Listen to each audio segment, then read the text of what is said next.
And especially in a jungle environment, is very, very inefficient, very destructive to the whole ecology. But because that was the Western way, you see, they looked at the native agriculture as being primitive. It was as if there was something wrong with it. No, it was actually more advanced because it was sustainable. Whenever you knock down a forest and plow the ground up and everything, that makes erosion happen. And it also decreases the biodiversity, and then when your crop fails, man, the whole thing fails. If you have just a bunch of plants planted around the woods, if one or two don't make it, that's okay. It won't, the problem, whatever it is, will be isolated to certain individuals. It won't affect the whole thing. But if you get the wrong kind of weather or something like that, and you have monoculture, then the whole thing is a failure. Material life is like that in general. You know, it has to be perfect all the way through to be a success. Otherwise, it's useless. Was the Western world determined to increase the effect of Kali Yuga in the way of enslaving the entire planet with its nonsense? Absolutely. The whole Western way of life is simply designed to increase the power of the leaders over the people. And the way they do it is not by making the people strong, but by making them weak. In the Vedic culture, it's completely opposite. We make the people strong. We make the people strong, and we win their loyalty by having a really positive spiritual relationship with them.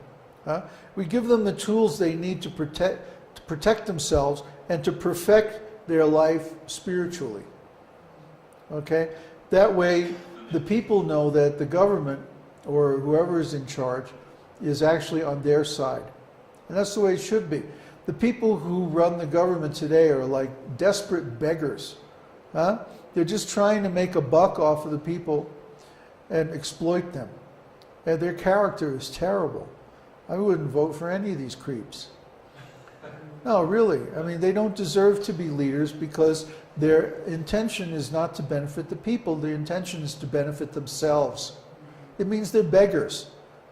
Anyone who is actually spiritually advanced feels like, oh, I already got the best benefit of this human life. I don't need anything. I can give.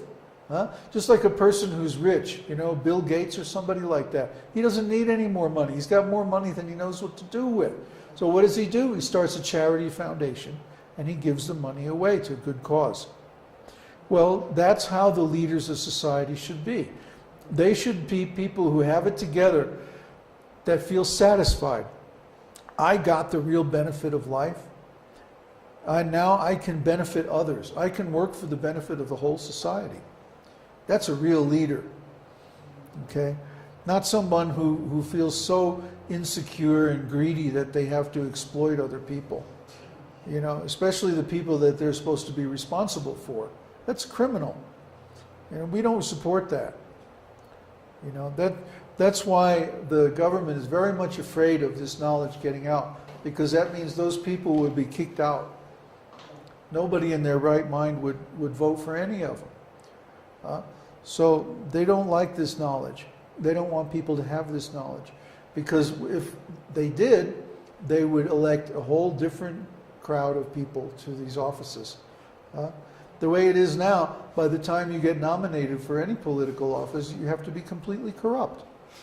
I mean, there's no other way to even get nominated. What to speak of elected? Another question? What about you for president? No. I'm just an advisor. I'm just an advisor. I'm just an advisor. You run for president, and I'll coach you. Okay, we're going to take a break now, unless there's any more questions. We're going to take a little break and then come back, and we're actually going to start the study of Brihad Parashara Ahura Shastra.